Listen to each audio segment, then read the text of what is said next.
I had just signed the papers for the most beautiful house I had ever seen in my life. It took me 65 years to save up every single dollar to buy that property with a yard and 3 spacious bedrooms. Eleanor Vance, a widow retired, but finally the owner of something truly my own. The keys felt heavy in my hand, like a promise fulfilled after decades of working at the textile factory, saving every penny I could. Tomorrow, I would move in. Tomorrow, my new life would begin in that house that smelled of fresh paint and had enormous windows that let in all the light in the world. I had personally chosen every detail, from the furniture to the beige curtains that perfectly matched the brown leather sofas I had bought on an installment plan. Everything was ready. Everything was perfect. Until the phone rang that afternoon. It was Charlotte, my only daughter, with that voice I knew all too well when she needed to ask for something. "Mom, I need to talk to you about something important regarding the new house. Come over for dinner tonight. There's something you need to know." Something in her tone made my stomach knot up. But she was my daughter. I had raised her alone after her father abandoned us when she was just 8 years old. I had given her everything I could. Maybe that's why I never learned to say no to her. I arrived at her house at 7 o'clock sharp, as always. Charlotte greeted me with a smile that didn't reach her eyes. The table was set for 3, but it was just the 2 of us. "Are we expecting someone else?" I asked as I sat down. "No, Mom. I just wanted you to know that tomorrow, when you move in, you won't be alone in the house." I felt as if a bucket of cold water had been thrown over me. "What do you mean by that, Charlotte?" She poured the coffee without looking at me directly. Her hands were trembling slightly, but her voice sounded determined, almost cold. "My in-laws are going through a tough time. Linda and Robert lost their apartment. And well, Ashley, my husband's sister-in-law, just got divorced and has nowhere to stay." My heart began to beat faster. "And what does that have to do with me?" "They're going to live with you in the new house. It's all arranged. Robert is going to help you with the yard expenses, and Linda can cook for you. Ashley is very neat. She'll help you with the cleaning." I was silent for a moment that felt like an eternity. My daughter's words floated in the air like invisible daggers piercing my chest. "Charlotte, I bought that house, with my money, with my life savings." "Mom, don't be selfish. It's a 3-bedroom house. You have plenty of space." "Selfish." The words escaped my mouth before I could stop them. "I worked for 40 years to buy that house. It's my sanctuary, my place of peace." Charlotte put her cup down on the table with a sharp thud. She looked at me with a coldness I had never seen in her eyes. "Your opinion doesn't matter, Mom. It's already decided. They're arriving with me tomorrow at 10 o'clock in the morning. Linda already has the keys I gave her yesterday." I stood up from the chair, feeling as if the floor were moving beneath my feet. My own daughter, the girl to whom I had given everything, was taking away the only thing that was truly mine. "You gave them keys to my house without asking me?" "It's for the best for everyone, Mom. You'll see, you'll get used to it." I walked out of that house without another word. My legs trembled as I walked to the bus stop. In the reflection of the bus window, I saw an older woman with her eyes full of tears she refused to shed. But somewhere deep in my chest, something more than sadness began to grow. It was rage. It was trampled dignity. It was the silent strength of someone who has been underestimated for far too long. I didn't sleep that night. I sat in my old chair, looking out the window, planning exactly what I would do the next day. By dawn, I had everything clear. I woke up with a determination I hadn't felt in years. It wasn't just anger that moved me. It was something much deeper. It was the self-respect I had lost somewhere along the way. At 6 o'clock in the morning, I was already dialing numbers on my phone. The first was to the moving company. "Good morning. This is Eleanor Vance. I need to cancel the moving service scheduled for today." "Ma'am, but we already have the truck on its way. If you cancel now, you'll have to pay a penalty." "No problem. Pay it from my deposit." I knew I was losing money, but for the first time in a long time, I felt I was investing in my dignity. The second call was more difficult. It was to the furniture store where I had bought everything for the new house. "Mr. Thompson, this is Eleanor Vance. I bought a complete living and dining room set last week. I need to return everything." "But ma'am, the furniture has already been delivered to the address you gave us." "I know. I'm on my way there with the keys. You can pick everything up this morning." I'll pay for the extra transportation. Are you sure? You'll lose 30% of the value. I am completely sure. My voice was firm, though inside I knew that furniture represented months of extra work at the factory, hours standing in front of the sewing machine, stitches that made my fingers ache at night. The third call was to the cable company. I want to cancel the installation scheduled for today at the new address. Any technical problem, ma'am? No, I just don't need it anymore. The fourth was to the air conditioning technician who was coming to install the unit I had bought on credit. Mr. Davis, I'm canceling today's installation. Mrs. Eleanor, but the unit is already paid for. It just needs to be installed. You can keep it. Consider it a bonus. One by one, I canceled every service. The internet, the landline, the gardening service I had hired to maintain the beautiful yard that had so excited me. The bottled water company that was going to supply me. I even canceled the electrician who was coming to install additional lamps. Each call was like removing a blindfold. I realized how many dreams I had invested in that house. How many sleepless nights I had spent imagining every detail, every moment I would live there. By 7:30, I had finished with all the cancellations. I made myself a strong coffee and sat down to review the house papers. All the documents were in my name. Every signature was mine. Every dollar invested came from my bank account. At 8 o'clock in the morning, I was ready. I put on my dark green dress, the one that made me feel elegant, and headed to my new house. My house that would no longer be my home. The bus ride took 40 minutes. Throughout the journey, other passengers got on and off, each with their morning routines, their jobs, their own lives that seemed more orderly than mine. An elderly woman like me was carrying bags of vegetables from the market. I wondered if she also had children who made decisions for her. When I arrived, the furniture movers were already waiting. I opened the door for them and watched them carry out, one by one, all the pieces I had chosen with so much love. The brown sofa where I planned to read in the afternoons. The dining table where I imagined hosting guests for Christmas. The king-size bed where I dreamed of sleeping peacefully after so many years of worry. Are you sure you want to take everything, ma'am? The foreman asked me. A burly man with a face that showed he understood none of what was happening. Completely sure. It's just, did you not like something? We can exchange a piece for another. No, everything was perfect. I just don't need it here anymore. It was strange to see the house emptying out, but with every piece of furniture that left, I felt lighter. As if I were shedding an illusion that was never really mine. The workers took the new refrigerator, the microwave, the washing machine, even the paintings I had bought to bring life to the walls. One of them asked if they should also take the beige curtains. Yes, take everything that isn't nailed to the wall. When they finished, the house was completely empty. Just the white walls and the echo of my footsteps resonating in the vacant rooms. I walked through each room one last time. The master bedroom where I had dreamed of having my own space. The guest room where I thought a relative might come to visit. The third room I had imagined as my small library. All empty. All echo. I sat on the dining room floor and took a piece of paper and a pen from my purse. It was the same pen with which I had signed the purchase contract just a week ago. I wrote a letter, short, but with each word chosen carefully. Charlotte, Linda, Robert, and Ashley. This house was bought with the money from my 40 years of work. Money I earned by sewing from 5 in the morning until 8 at night, skipping meals to save every penny. Money I saved by denying myself small luxuries for decades to fulfill this dream. If you wanted a free house, you should have asked me before making the decision for me. The keys are on this letter. The house is yours now. Do with it what you will. But don't count on me to finance anyone else's dreams. With all the pain in my heart, but with a clear conscience, Eleanor. How? I left the keys on the letter, in the exact center of what had been the living room.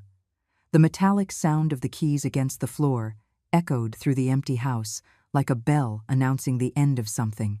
I walked out without looking back. I closed the front door and walked to the street where the taxi I had called was already waiting. Where to, ma'am? To the city center, the Plaza Hotel. Do you have any luggage? Number, I only have what I need. During the ride, I didn't cry.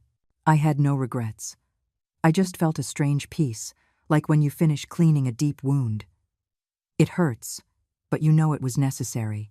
At the hotel, I asked for a simple room. I just needed a place to think clearly about what I would do with the rest of my life. The receptionist, a young girl with a kind smile, looked at me with curiosity when I paid for a full week in cash. "Are you on vacation in the city, ma'am?" "No, dear. I'm starting a new life." Her eyes lit up with a mixture of curiosity and admiration.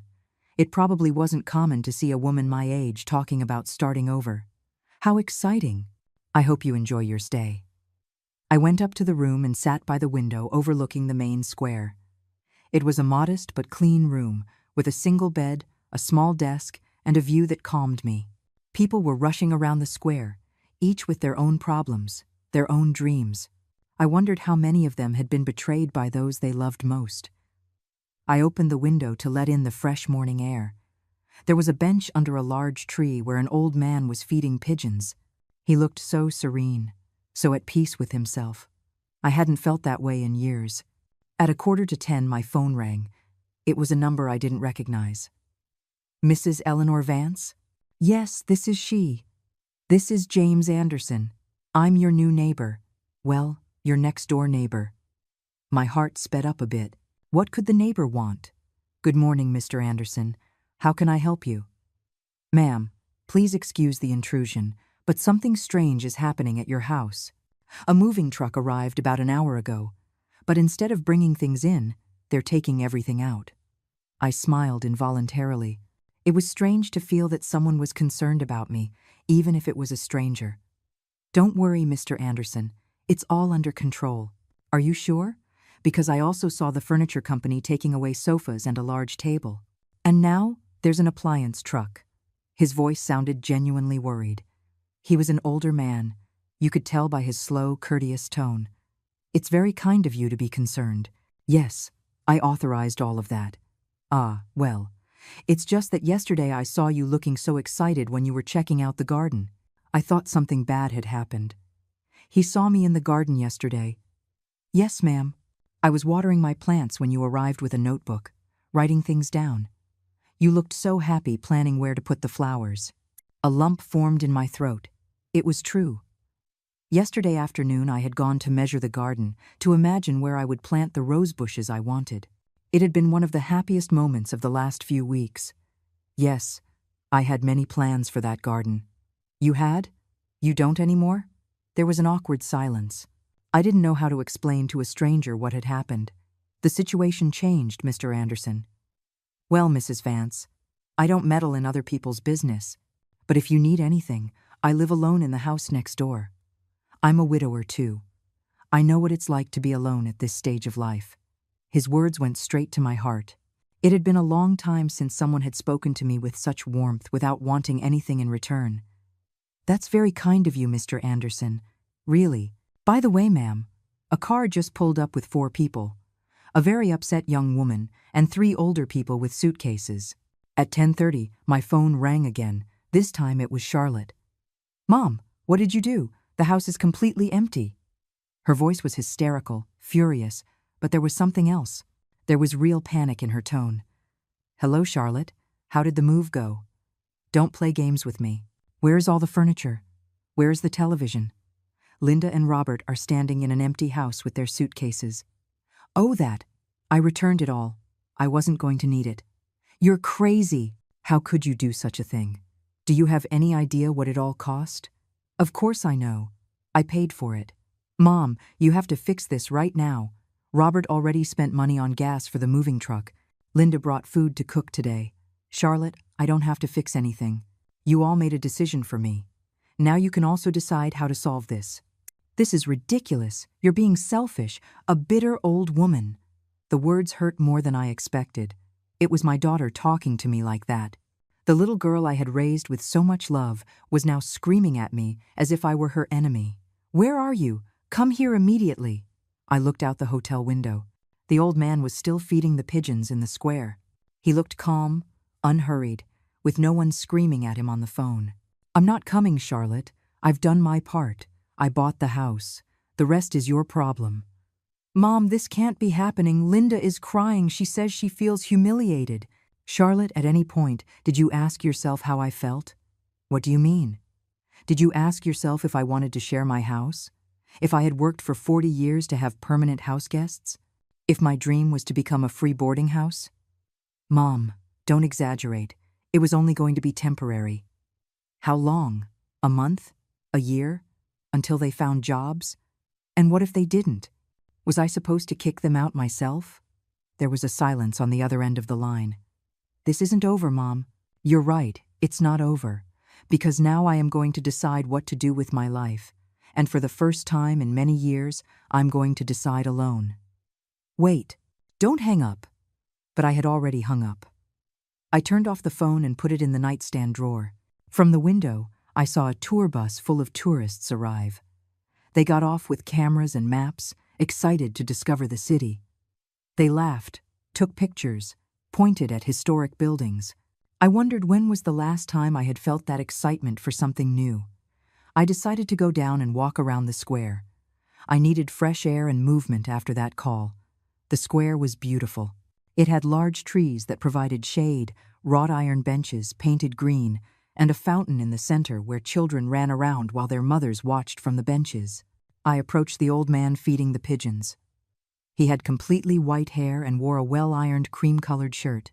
"Good morning," I said. "Good morning, ma'am. Do you like pigeons, too?" To be honest, I've never stopped to watch them. They are very intelligent animals.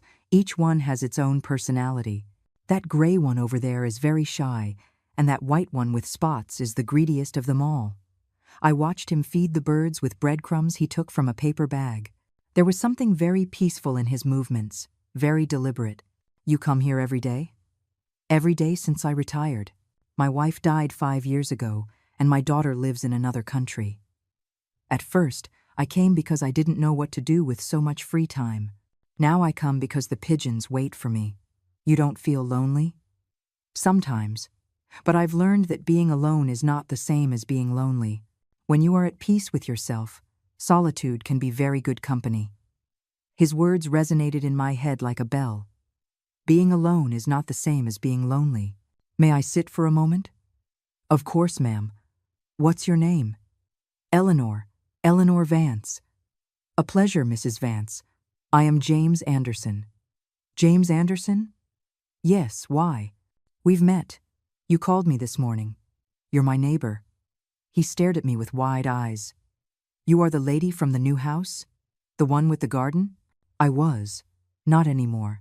James stopped feeding the pigeons and looked at me attentively. "What happened, Mrs. Vance?" And for the first time since last night, I felt the urge to tell someone the whole truth. I told James everything. From the moment I signed the papers for the house to Charlotte's furious call that morning. He listened without interrupting, nodding from time to time, his eyes reflecting an understanding I hadn't found in anyone for a long time. "Mrs. Vance," he said when I finished my story, "you did the right thing. Do you really think so?" "Of course. I have 3 children, and since I was widowed, all 3 have had brilliant ideas about what I should do with my house, with my money, with my time. The oldest wants me to move into a nursing home so he can sell my house. The middle one wants me to lend him money for his business. And the youngest wants me to move in with her to take care of her children for free. And what do? I tell them no. At first, they got angry. They stopped visiting for months, but then they realized their old man wasn't a fool they could manipulate. James was right, but it hurt so much to come to that realization. It's just that Charlotte is my only daughter. I raised her alone after her father left. And for that very reason, Mrs. Vance, you gave her everything. Now she believes she has a right to everything of yours." A pigeon came close to my feet and looked at me expectantly. James gave me some crumbs. "Here, this one is named Hope. She's the bravest of them all." Feeding Hope calmed me. There was something comforting in that small act of generosity without expectations. "James, can I ask you something?" "Of course." "How did you learn to be alone without being lonely?" He thought for a moment, looking towards the fountain where a young mother was chasing her little son.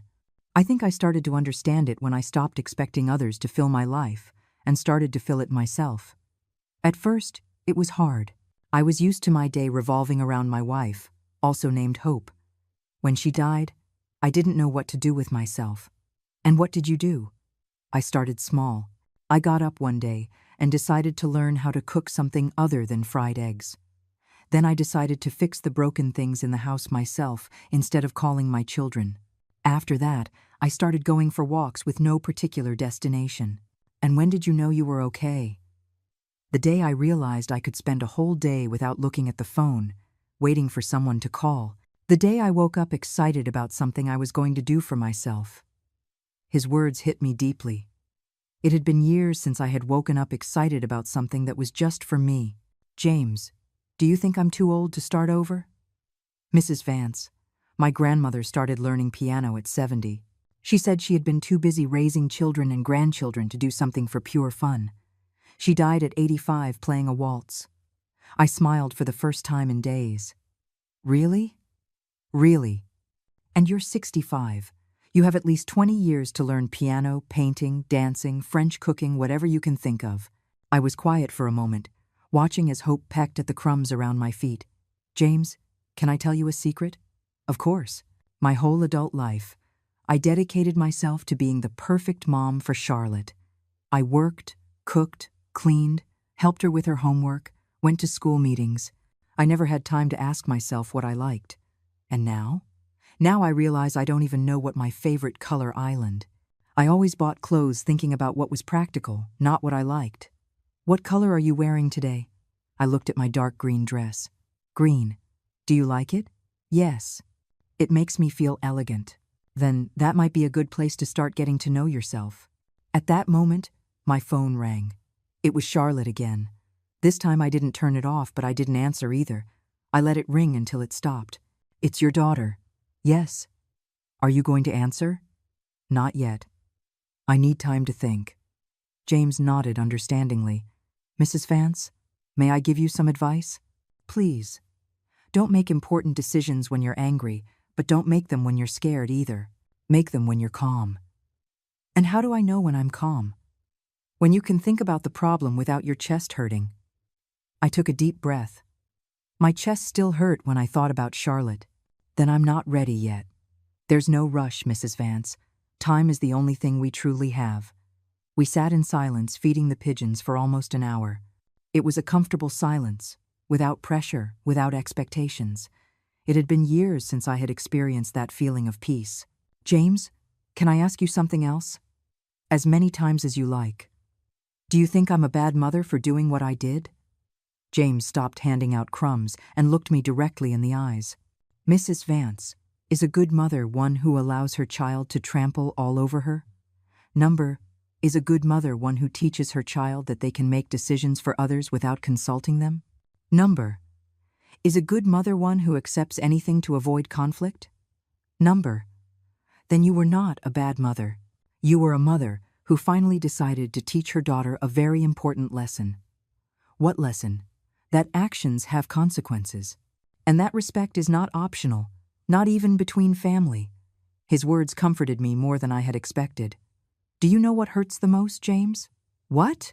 That when Charlotte screamed at me on the phone, she didn't sound sorry for disrespecting me. She sounded furious that her plan didn't work. That hurts, I know.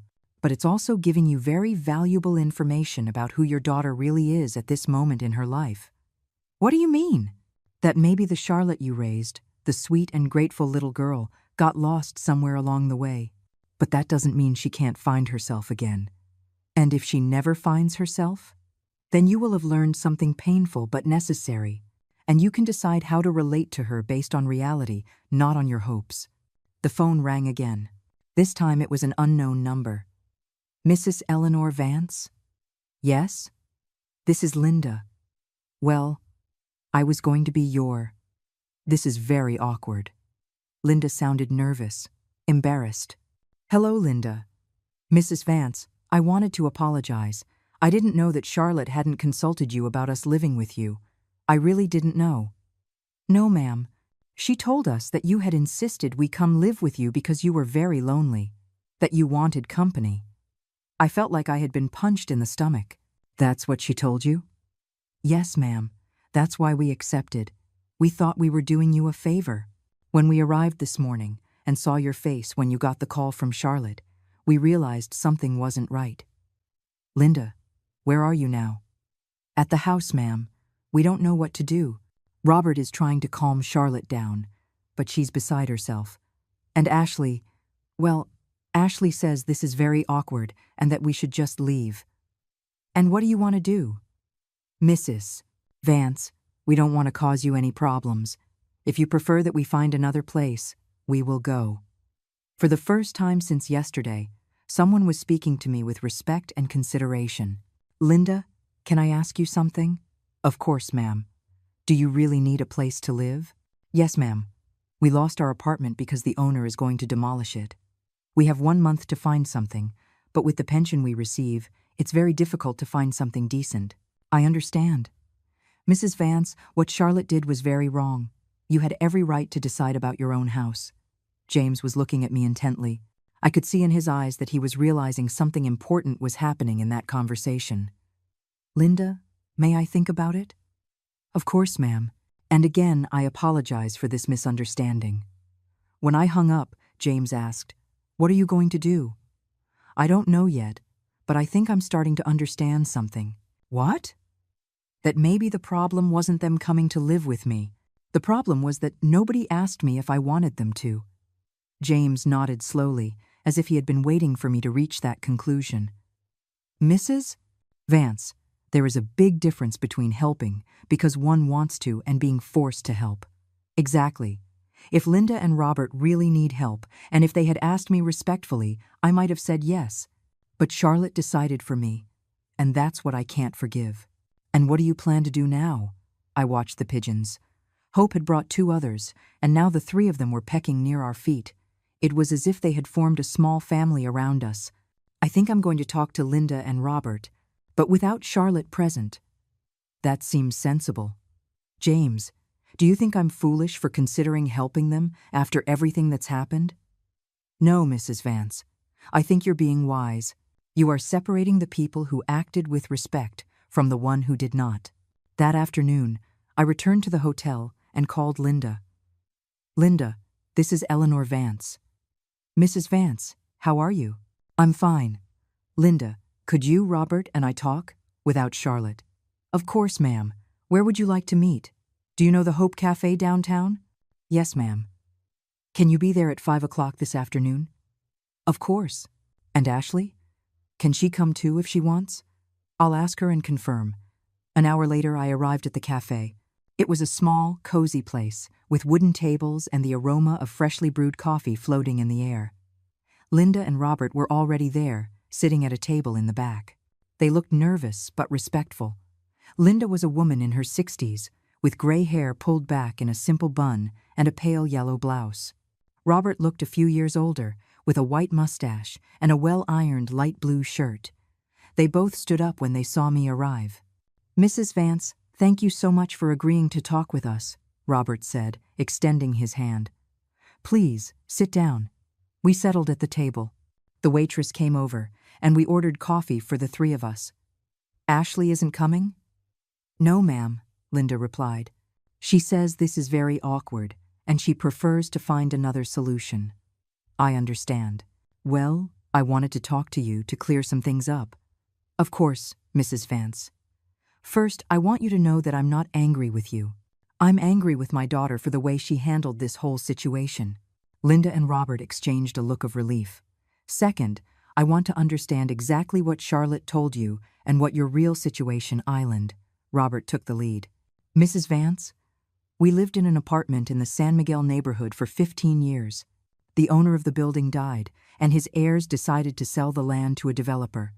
They gave us 3 months' notice to vacate. And you haven't been able to find another place? We've been looking, ma'am, Linda continued.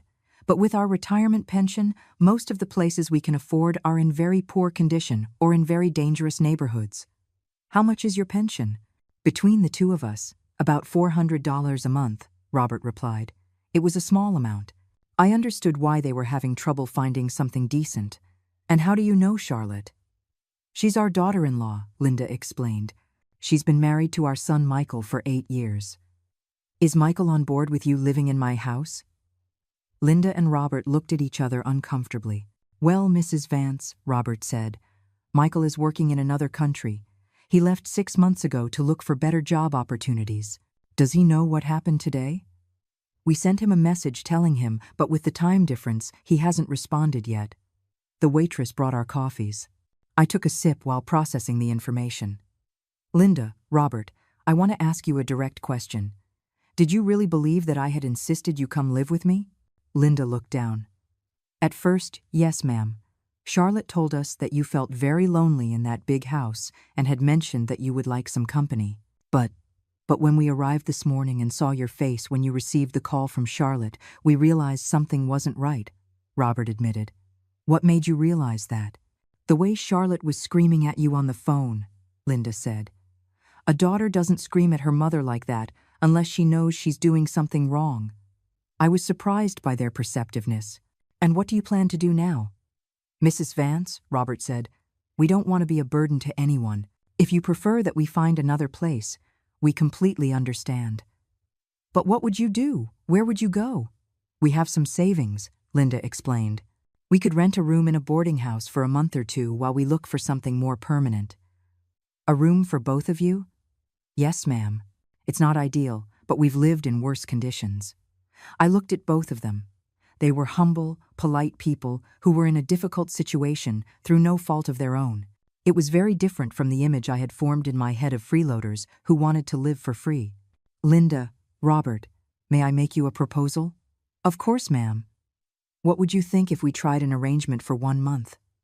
They looked at each other, surprised. What kind of arrangement, Mrs. Vance? You can stay in the house. I will pay for the necessary basic furniture. A bed, a small table, 2 chairs, a used refrigerator. Nothing fancy, but functional. Ma'am, we can't accept that without paying you something, Robert protested. Let me finish. You would help me. Robert, could you maintain the garden and do minor repairs? Linda, if you like to cook, could you prepare food for me a few times a week? And where would you live? Linda asked. I'll stay in my hotel room for now. I need time to think about what I want to do with my life. But Mrs. Vance, Robert said, it's your house. You should live there. Robert, after what happened, that house no longer feels like my home. Maybe later, but not now. Linda had tears in her eyes. Mrs. Vance, why would you do this for us after everything that's happened? Because you are treating me with respect. Because you are asking me instead of deciding for me. And because I believe everyone deserves a second chance. And what about Charlotte? Robert asked. Charlotte will have to learn that actions have consequences. If she wants to be part of this arrangement, she will have to apologize to me first. And she will have to prove that she can respect me. Do you think she will? I don't know, but that's her decision. Linda reached out and touched my hand across the table. Mrs. Vance, you are an angel. No, Linda. I'm just a woman who is learning to set boundaries. When could we start? Tomorrow, if you like. I'll take care of buying the basics and having them delivered. And how much would we pay for rent? $100 a month to cover basic utilities, and you'll be in charge of the food. Robert and Linda looked at each other, excited. Mrs. Vance, Robert said. That's less than what we were paying in the old apartment. I know, but I'm not doing this for money. I'm doing it because I believe it's the right thing to do. What do you need us to do? Keep the house clean and well-maintained. Respect me as the owner. And understand that this is a temporary arrangement while we all decide what we want to do long-term.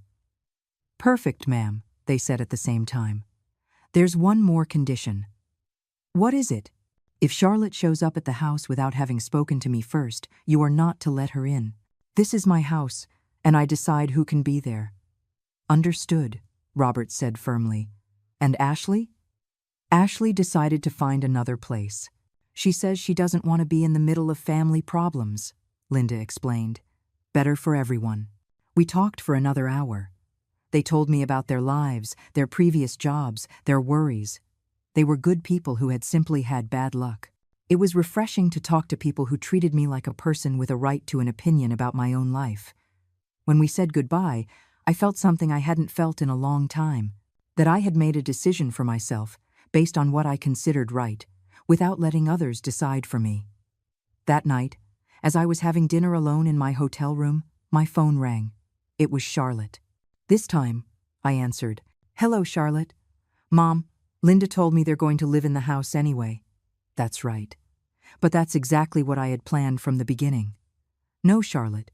What you had planned was to force me to accept house guests without consulting me. What I decided was to help Linda and Robert because they asked me with respect. It's the same thing. It's not the same thing. And if you can't see the difference, then we have a much bigger problem than I thought. Mom, I don't understand why you're being so dramatic, Charlotte continued. In the end, everyone wins. Linda and Robert have a place to live, you have company, and I can rest easy knowing you're not alone. Her words confirmed that she truly didn't understand what she had done wrong. Charlotte, do you hear what you're saying? What do you mean? You're talking as if I were an object to be managed, as if my house were yours to dispose of, as if my feelings don't matter. Oh, Mom, don't exaggerate. I'm not exaggerating. Let me give you an example. How would you feel if I showed up at your house tomorrow and told you I decided 3 people are going to live with you without asking you? That's different. Why is it different? Because you're my mom. And because I'm your mom, I don't have the right to decide about my own life? There was a silence on the other end of the line. Mom, I just wanted to help. Charlotte, if you really wanted to help, you would have asked me first. You would have said, Mom, Linda and Robert need a place to live. Would you be okay with them staying with you for a while? And then I would have been able to decide. And you would have said yes. Possibly. But we'll never know because you didn't give me the chance to choose. Charlotte sighed. Okay, Mom, maybe I should have asked you first. Not maybe, Charlotte. You definitely should have asked me. I already said maybe I should have done it differently. What more do you want? Her tone was still defensive, as if she were doing me a favor by partially admitting her mistake. I want you to understand that what you did was wrong. Not maybe wrong, wrong. Oh my God, Mom, what do you want? For me to get on my knees and beg for your forgiveness? I want you to respect that I am an adult capable of making my own decisions. I want you to understand that you cannot dispose of my life without consulting me. And yes, I want a sincere apology, not a half-hearted one. This is ridiculous. For you, maybe. For me, it's very important. You know what, Mom? Do whatever you want. You've always been very stubborn anyway. And she hung up. I stared at the phone for several minutes. It was incredible how Charlotte had managed to turn me into the problematic one in the situation. According to her, I was dramatic, exaggerated, and stubborn. At no point had she truly taken responsibility for her actions. I couldn't sleep that night. I tossed and turned in bed, thinking about all the times Charlotte had made decisions for me over the years. Small things that, at the time, I had let slide because it was easier or because she just wanted to help. The time she decided I needed to change doctors because mine was too old. The time she gave away my antique sewing machine because I wasn't using it anymore, without asking me. The time she canceled my newspaper subscription because the news only depressed me. I realized that the issue with the house wasn't an isolated event. It was the culminating pattern of years of disrespect, disguised as care. The next day, I got up early and went to buy used furniture. I found a store that sold things in good condition at reasonable prices. I chose a simple queen bed, a small dining table with 2 chairs, a refrigerator that worked well, and a modest but comfortable sofa. Is this all going to the same address? The salesman asked. Yes, and I need it delivered this afternoon. Are you furnishing a whole house? Something like that. Then I went to the supermarket and bought basic provisions: rice, beans, oil, salt, some canned goods, coffee, sugar, enough for Linda and Robert to cook for the first few days. At 3 in the afternoon, I arrived at the house. Linda and Robert were waiting for me on the front lawn, sitting on the porch with their 2 suitcases beside them. Mrs. Vance, we didn't know if you were coming, Linda said, getting up quickly. I told you I would, and here I am. What should we do with the keys? Robert asked. Charlotte took the ones she had, and we don't know if you want us to keep them. I have my set of keys. I'll give you copies later. The delivery trucks arrived an hour later. It was satisfying to see the empty house fill with life again, but this time under my own terms. Linda and Robert worked with me to arrange everything. Robert turned out to be very handy at assembling furniture, and Linda had a good eye for organizing spaces functionally. "Mrs. Vance," Linda said as we were setting up the kitchen, "we don't know how to thank you." "Don't thank me. This works out for all of us. When are you going to move in?" "I don't know yet. I need time to think." The truth was, I liked the independence of the hotel. For the first time in a long time, I had a space that was completely my own, where no one could enter without my permission, where I could make decisions without consulting anyone.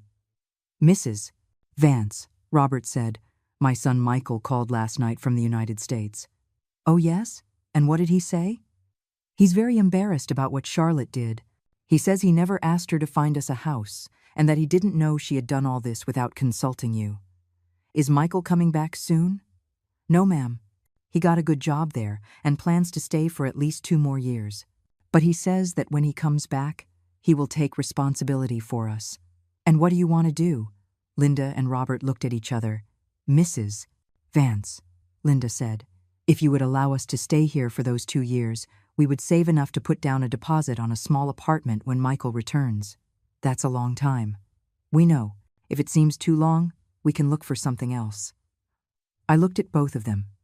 In 2 days, they had shown me more consideration and respect than my own daughter had in years. "Let's see how the first month goes," I told them. "If we're all comfortable, we can talk about extending the arrangement." Their faces lit up. "Really? Really?" That afternoon, while Linda was cooking and Robert was working in the garden, I sat on the front porch reading a book I had bought at the hotel. It was a novel about a woman who travels through Europe alone after being widowed. It had been years since I had read for pleasure. James appeared in his garden and greeted me from across the fence. "Mrs. Vance, how are things going?" "Very well, James. Have you met Linda and Robert?" "Yes, they're very nice. Robert offered to help me with pruning my trees. They're good people." James came over to the fence that separated our yards. "And how do you feel about your decision?" "I feel good. I feel like I've taken back control of my life." "And your daughter?" "Charlotte still doesn't understand what she did wrong. But that's her problem, not mine." James nodded. "Mrs. Vance, may I say something?" "Of course. Since I've known you, which has only been 2 days, I've seen you change. Yesterday you looked like a defeated woman. Today you look like a woman who knows what she wants." His words touched my heart. "Thank you, James." "Are you going to stay for dinner with Linda and Robert?" "No, I'm going back to the hotel. I still need my space." "That seems very wise." That night, as I was having dinner at the hotel restaurant, the young receptionist who had checked me in on the first day approached me. "Mrs. Vance, how is your new life?" "It's going very well, thank you." "Can I ask you something personal?" "Of course." "How did you know it was time to change?" The question surprised me. "Why do you ask?" "It's just that I'm 25 years old, and I feel like everyone makes decisions for me. My boyfriend, my parents, my boss. Sometimes I feel like I don't have a voice in my own life." I recognized myself in her words. "Do you know what made me change?" "What?" "Realizing that if I didn't defend my right to decide about my life, no one else would." "But weren't you scared?" "Terrified. But I was more scared of continuing to live as if my opinion didn't matter." The girl smiled. "You are very brave." "I'm not brave. I'm just tired of being invisible in my own life." I slept better that night than I had in a long time. For the first time in years, I felt in control of my destiny. But I knew the hardest part was yet to come. The next morning the phone woke me up. It was a number I didn't recognize. "Mrs. Eleanor Vance?" "Yes, who is this?" "This is Michael, Charlotte's husband. I'm calling from the United States." My heart sped up. Michael had always been respectful to me, but we hadn't spoken in months. "Hello, Michael. How are you?" "Mrs. Vance, first I want to offer you a huge apology for what happened. My parents told me everything, and I am so embarrassed." "Michael, you don't have to apologize for something you didn't do." "Yes, I do, because Charlotte is my wife, and she acted in the name of my family without my permission." "Have you spoken to her?" "Last night we had a very long conversation. Very long and very difficult. And, Mrs. Vance, I didn't know that Charlotte had lied to my parents. I never asked her to find them a house. much less to force you to take them in. What did she say when you confronted her? Michael sighed deeply. At first, she tried to justify herself, saying she just wanted to help everyone. But when I asked her why she hadn't consulted you first, she got defensive. And then I asked her why she had lied to my parents, telling them you wanted company. That's when she got furious and told me I didn't understand because I wasn't here. Michael, can I ask you something? Of course. Does Charlotte have a habit of making decisions for others without consulting them? There was a long silence on the other end of the line. Mrs. Vance, I'm ashamed to admit it, but yes. It's part of the reason I decided to come work here. What do you mean? Charlotte, well, she's always had a tendency to want to control everything. At first, I thought it was because she cared so much about the family. But then I realized she doesn't like others making decisions, not even about their own lives. His words hurt, but they didn't surprise me. And how is she with you? With my parents. She has always been very bossy. She tells them which doctors they should see, what medicines they should take, what television shows are good for them. At first, my parents allowed it because they thought it was love. And now? Now my parents told me they're tired of her making decisions for them. That's why, when you proposed the arrangement by consulting them and respecting their opinion, they were so relieved. Michael, do you think Charlotte can change? I don't know, Mrs. Vance. Last night I told her she had to apologize to you sincerely. I explained that what she had done was very wrong. And what did she say? That you were exaggerating, and that in the end, everything had turned out fine because my parents had a place to live. So she still doesn't get it. No, Mrs. Vance, she doesn't get it. I was processing the information. It was painful to hear that the problem with Charlotte was deeper than I had thought. Michael, what are you planning to do? Mrs. Vance, I'm coming back in a year and a half. When I return, my parents are going to come live with me.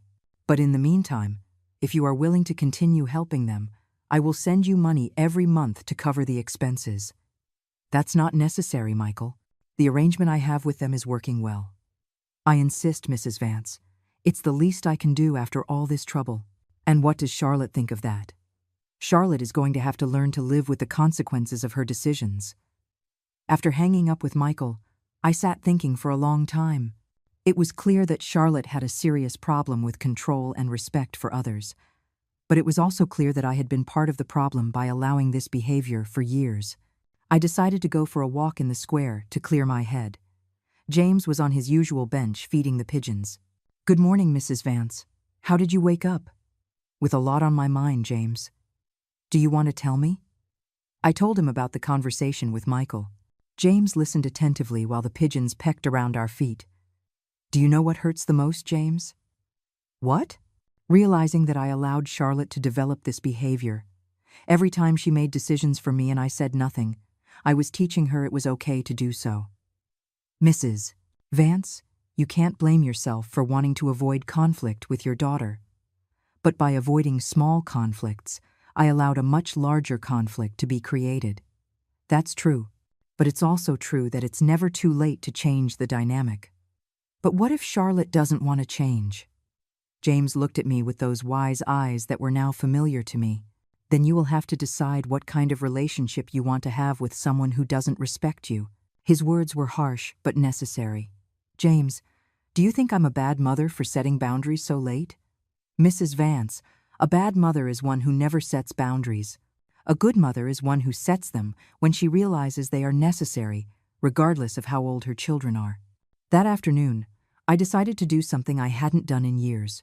Go shopping for myself. Not for practical or necessary clothes, but for something I liked simply because I liked it. I went into a clothing store I had always looked at from the outside but never visited. A young saleswoman approached. Can I help you with anything? I'm looking for something different. Something to make me feel good about myself. What colors do you like?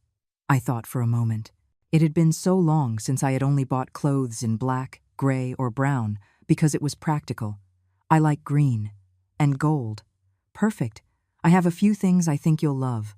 I tried on several dresses and blouses. It was strange to see myself in the mirror in vibrant colors after so many years of muted tones. That emerald green dress looks beautiful on you, the saleswoman told me. Do you have a special event? Number? I just want to feel good. That's the best reason to buy new clothes. I bought the emerald green dress, a golden blouse, and a necklace of orange beads I would never have considered before. It was the first time in years I had spent money on something completely unnecessary, but that made me happy. When I returned to the hotel, the receptionist looked at me with admiration. "Mrs. Vance, you look beautiful in that color." "Thank you, dear. Can I ask you something?" "Of course." "How do you find the courage?" "Yesterday my boyfriend told me I couldn't go out with my friends because he had other plans for us, and I just accepted." "What would you have wanted to do?" "Tell him that he can make his plans, but I already had mine." "And why didn't you tell him that?" Because I'm afraid he'll get angry." "And does it seem normal to you to be afraid of your own partner?" The girl thought for a moment. "No, I guess not." "Dear, no one who truly loves you should make you afraid to express your opinion. Do you think I should talk to him?" "I think you should ask yourself what kind of relationship you want to have. One where your voice matters, or one where you have to ask for permission to live your own life." That night, as I was having dinner in my room, the phone rang. It was Charlotte. "Mom, Michael called me." "And?" "He says I have to apologize to you." "And what do you think?" "I think everyone is overreacting to all of this." "Charlotte, do you really believe you did nothing wrong?" "Look, Mom, maybe I could have handled it better, but my intentions were good." "Intentions don't justify the methods, Charlotte." "What do you want me to do? Get on my knees and beg for forgiveness for trying to help?" "I want you to understand that what you did was wrong, that you respect that I am an adult, and yes, I want a sincere apology. This is ridiculous. For you, maybe. For me, it's the difference between having a relationship with you or not." "Are you threatening me?" "I'm not threatening you. I'm explaining the consequences of your actions." "You know what, Mom? Do whatever you want. You've always been so dramatic anyway. Charlotte, when you are ready to talk to me like an adult who respects another adult, call me. Until then, we are not going to talk." "Seriously?" "Seriously. You can't be serious." "Very serious." And I hung up. It was the first time in my life I had hung up on my daughter. It was the first time I had set a clear and definitive boundary. My hands were shaking, but inside I felt a strange calm. I had taken control of my life. Now Charlotte would have to decide if she wanted to be a part of it under my conditions, or if she preferred to continue believing she could trample on me without consequences. For the first time in years, the decision was not mine, it was hers. The following days were strange but liberating. For the first time in a long time, my phone wasn't constantly ringing with Charlotte asking for something or complaining about something. It was as if I had reclaimed a silence I didn't know I had lost. I established a routine that I liked. I would wake up early, have breakfast at the hotel restaurant, go for a walk in the square with James and his pigeons, and then visit Linda and Robert to see how things were going at the house. Linda had turned out to be an excellent cook. When I arrived, she always had fresh coffee and some homemade dessert waiting for me. "Mrs. Vance," she told me one day as we were having coffee in the kitchen, "can I ask you a personal question?" "Of course, Linda. Don't you miss living in your house?" I thought about it. It was a question I had asked myself several times. I miss the idea of the house, but I don't miss the anxiety of feeling like I had no control over my own space. "Do you think you'll ever want to go back?" "Maybe. When I feel like it's truly my home and not just a house where others make decisions for me." "Noe." Robert came in from the garden with his hands full of dirt. "Mrs. Vance, the roses we planted last week are blooming very well." It was true. Robert had transformed the garden into something beautiful. He had planted vibrantly colored flowers, fixed the irrigation system, and created small paths among the bushes. "It looks beautiful. Robert, do you want us to plant something special somewhere? What do you suggest?" "There's a corner by the living room window that gets sun all morning. It would be perfect for an herb garden." I love the idea. As Robert explained his plans for the garden, I realized that this was what I had imagined when I bought the house. Quiet conversations about simple but important things, plans made jointly, with mutual respect. "Linda, Robert," I said suddenly, "can I ask you something?" "Of course, ma'am." "Are you happy with this arrangement?" They looked at each other and smiled. Mrs. Vance, Linda said, we haven't felt this peaceful in years. Why? Because you treat us like people, Robert explained. You ask for our opinion, you respect our decisions, you make us feel useful without making us feel like a burden. That's exactly how I like to be treated, I replied. That afternoon, on my way back to the hotel, I ran into James in the square. Mrs. Vance, do you have a minute? Of course, James. What's up? I wanted to tell you something that happened today. We sat on our usual bench. This morning, a young woman came to my house asking for you. She said she was your daughter. My heart sped up. Charlotte went to look for you? Yes. She asked me if I knew where you were living. And what did you tell her? I told her it wasn't my place to give out information about you without your permission. How did she react? She got very upset. She told me you were her mother and she had a right to know where you were. And? I told her the only right she had was the one you chose to give her. I was surprised by James's loyalty. We had only known each other for 2 weeks, but he was protecting me as if we were lifelong friends. What else happened? Then she went to the house and knocked on the door. Linda opened it. Did Linda tell her where I am? Number Linda told her you had been very clear. If Charlotte wanted to talk to you, she had to call you first. And how did Charlotte react? She got furious. She yelled at Linda that it was her house too, and that she had a right to come in. But she didn't come in? Number? Robert came out and calmly explained that you were the owner of the house and that they were going to respect your instructions. And then? Then Charlotte yelled at them that everyone was conspiring against her and left very angry. I was processing the information. It was painful to know that my daughter had gone looking for me, but it was also comforting to know that the people I had chosen to surround myself with were respecting my boundaries. James, do you think I was wrong not to talk to her? Mrs. Vance, had you clearly told her what your conditions were for talking? Yes. I told her she had to apologize sincerely and acknowledge that what she did was wrong. And had she met those conditions? Number. Then you did nothing wrong. You set clear boundaries, and you are maintaining them. I had trouble sleeping that night. A part of me wanted to call Charlotte and fix things. But the more rational part knew that giving in now would mean going back to the same old pattern. The next day, I decided to do something I had been putting off for weeks. Find new activities for my free time. I found a community center that offered dance classes for senior citizens. I had never danced in my life, but something about the idea appealed to me. You've never danced? The instructor, a cheerful woman in her 50s, asked me. Never, but I've always wanted to learn. Perfect. There's no pressure here, just fun. The class was small, only 8 people, all over 60. There were 3 men and 5 women, all with stories similar to mine, people who had dedicated decades to caring for others and now wanted to do something for themselves. I'm Abigail. A woman with silver hair and a fuchsia dress introduced herself. I started coming after my husband died. At first, I came because I didn't know what to do with so much free time, but now I come because I love it. I'm Daniel, said a slim man in a white shirt. My kids told me I should stay home and watch television, but I wanted something more active. And what did they say when you told them you were coming to dance classes? I asked. At first, they made fun of me. Then, when they saw how happy I was, they stopped having an opinion. The class was fun, albeit clumsy. My feet didn't coordinate well with the music, but I laughed more than I had in months. How did it feel? The instructor asked me at the end. Like I woke up a part of me that was asleep. That's exactly the idea. When I left the community center, I felt different, lighter, younger, more alive. I decided to walk through the downtown area instead of taking the bus. There were shops I had never noticed, cafes with live music, a small bookstore with a travel section.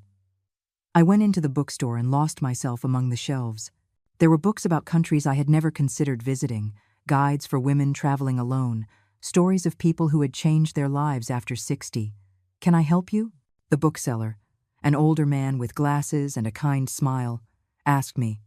I'm looking for. I don't know exactly what I'm looking for. Those are the best customers. What kind of things do you like?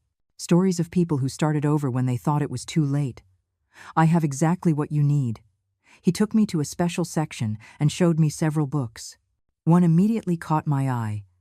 It's never too late to be who you want to be. This one is very popular with our customers over 60, he told me. I bought the book and sat in a nearby cafe to read it. The first chapter talked about how many people spend decades living the life others expect of them, until one day they realize they have never asked themselves what they really want. It was as if the book had been written for me. My phone rang. It was Linda. Mrs. Vance, I'm sorry to bother you. You're not bothering me, Linda. What's wrong? Charlotte came by again. Yes? This time she came with a man who says he's a lawyer. My blood ran cold. A lawyer? What for? He says he wants to review the house papers because she has a legal right to live here. Where are they now? They left when Robert told them they couldn't come in without a court order. Robert knew that? His son Michael had explained to him over the phone what to say if something like this happened. Michael knew this could happen? Yes, ma'am. Apparently, Charlotte told him she was going to seek legal help to resolve the issue. I hung up and immediately called Michael. Mrs. Vance, I imagine why you're calling. Michael, what's going on? Charlotte hired a lawyer to see if she can force you to let her live in the house. Can she do that? No, Mrs. Vance. The house is completely in your name. You can decide who lives there and who doesn't. Then why is she trying? Because she's desperate, and because she truly believes she has the right to make decisions about your life. Michael, what are you going to do? I've already done something. I told Charlotte that if she continues with this, when I come back, I will not be financially responsible for her. Really? Very seriously. Mrs. Vance, what Charlotte is doing is wrong, and it's time someone told her that clearly. When I hung up, my hands were shaking. It was incredible how far Charlotte was willing to go to get her way. But I also realized something important. I no longer felt alone in facing this. Linda, Robert, James, Michael, even the hotel receptionist, they were all supporting me. For the first time in years, I had a support network made up of people who respected me. It was time to show Charlotte that she was no longer dealing with the mother who let herself be trampled on. It was time for the final confrontation. The next day, I decided it was time to end this situation once and for all. I couldn't keep living with the constant threat of Charlotte showing up with lawyers or inventing new ways to pressure me. I called Linda in the morning. Linda, I want you to organize something for this afternoon. What do you need, Mrs. Vance? I want you to call Charlotte and tell her I'm willing to talk to her, but under my conditions. What conditions? The meeting will be at the house, at 5 o'clock in the afternoon. You, Robert James, as a witness, and I will be present. No lawyers, no shouting, no threats. Are you sure, Mrs. Vance? Completely sure. And if she doesn't accept the conditions? Then there is no meeting. But Linda, I need you to make it very clear to her that this is her last chance to talk to me. If she rejects this meeting, or if she comes with lawyers, or if she disrespects anyone present, there will not be a next time. Understood, Mrs. Vance? An hour later, Linda called me back. Mrs. Vance, I spoke with Charlotte, and? At first, she was very upset. She said, "Why do other people have to be present?" What did you tell her?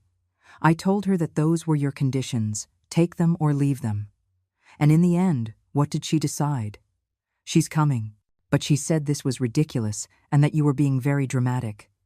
Linda, are you and Robert comfortable being present? Yes, Mrs. Vance. We want to support you. I spent the rest of the day mentally preparing for the confrontation. I put on my new emerald green dress, the one that made me feel strong and confident.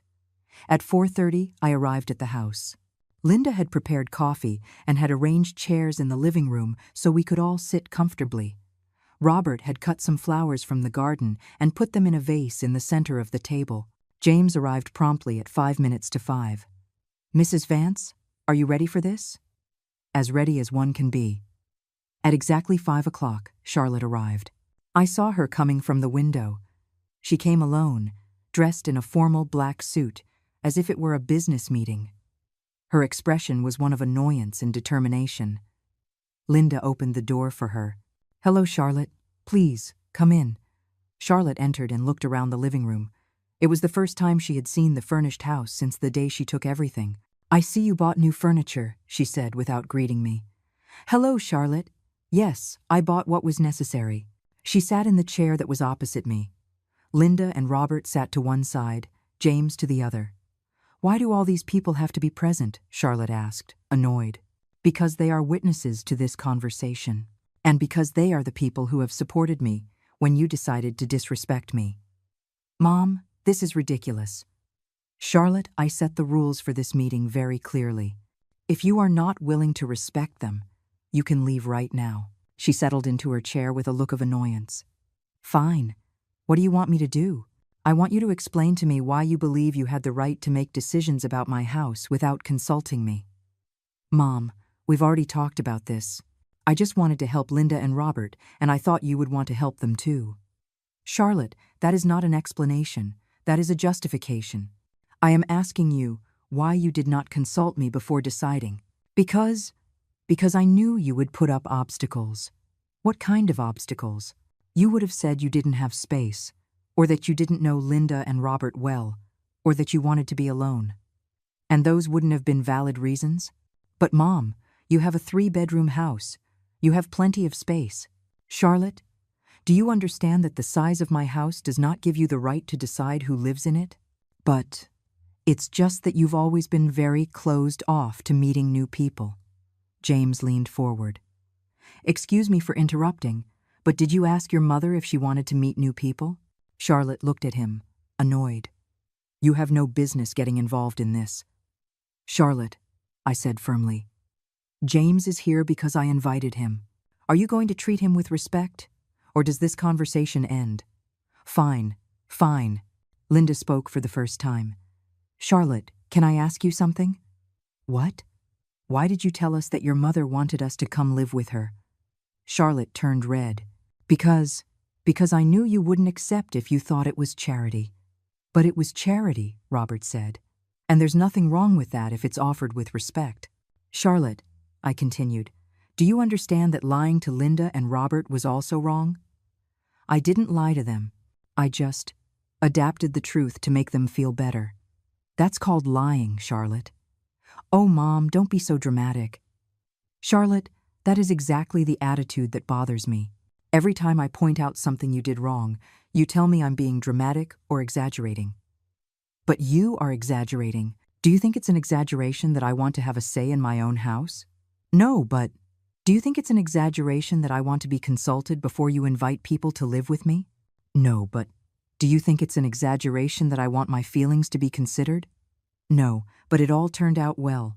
Linda and Robert have a place to live. You have company. Everyone wins. James spoke again.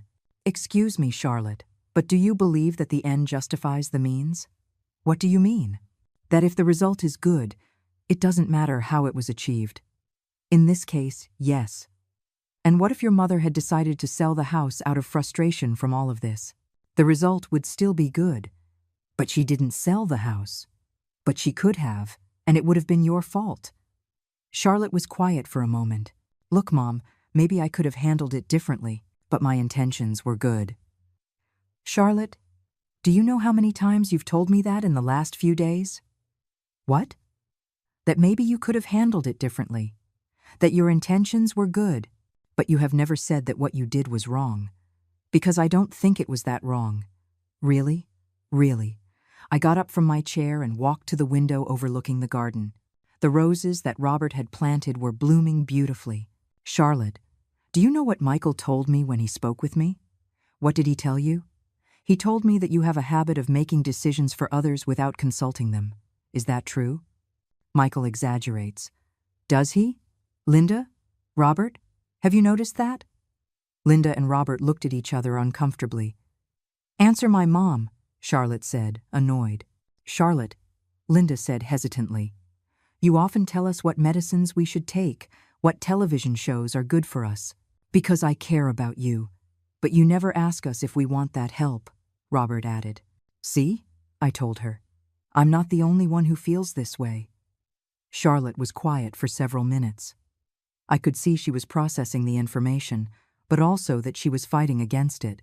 Charlotte, I finally said, I need you to understand something very important. What? I love you. You are my daughter, and you will always be my daughter. but I will not allow you to continue treating me as if my opinion doesn't matter. Mom, I need you to acknowledge that what you did was wrong, not mishandled, wrong, and I need you to apologize sincerely. And if I do that, then we can start to rebuild our relationship, but under new rules. What rules? That you respect me as an adult capable of making her own decisions, that you consult me before making plans that involve me, and that you understand that if you break those agreements, I will set boundaries again. Charlotte stared at the floor for a long time. When she looked up, she had tears in her eyes. Mom, it's very hard for me to admit that I was wrong. I know, sweetie, but it's necessary. It's just that I've always thought I knew what was best for everyone. And now I realize that maybe I don't always know what's best for others. It was the first real sign of reflection I had seen in her. Mom, what I did was wrong. I shouldn't have decided for you. I shouldn't have lied to Linda and Robert. And I shouldn't have reacted so badly when you confronted me. And I'm sorry. I'm truly sorry. For the first time in weeks, her apology sounded sincere. Thank you, Charlotte. We can try to start over. We can try, but it will take time to rebuild the trust. I understand. And you understand that Linda and Robert are going to stay here until Michael returns? Yes, and that's fine. I like seeing that they're comfortable. And you understand that I am going to continue living at the hotel until I feel ready to come back? Why? Because I need time for myself. To get to know myself better. To do things I've never done. Like what? Like dance classes. Charlotte smiled for the first time that whole afternoon. You're taking dance classes? Yes, and it's a lot of fun. I'm glad, Mom. Charlotte, do you know what I want most from you? What? For you to be happy, but for you to be happy without controlling other people's lives. I'll try, Mom. That's all I ask. We stood up and hugged. It wasn't the end of our problems, but it was the beginning of a new way of relating to each other. Linda served coffee, and we spent the rest of the afternoon talking like a family that respects each other. For the first time in a long time, I felt at peace. That night, as I was returning to the hotel, James walked with me to the bus stop. Mrs. Vance, how do you feel? I feel like I got my daughter back, but also like I found myself. That's the best possible combination. James, thank you for all your support. Mrs. Vance, you taught me something very important. What? That it's never too late to stand up for yourself, and that the people who truly love us will respect our boundaries. As the bus took me back to the hotel, I looked out the window at the city lights. I no longer felt like a lost and confused woman. I felt like a woman who had learned to value herself. Tomorrow would be another day to continue building the life I really wanted to live. A life where my voice mattered as much as anyone else's. A life where respect was non-negotiable. A life that was finally, truly, my own.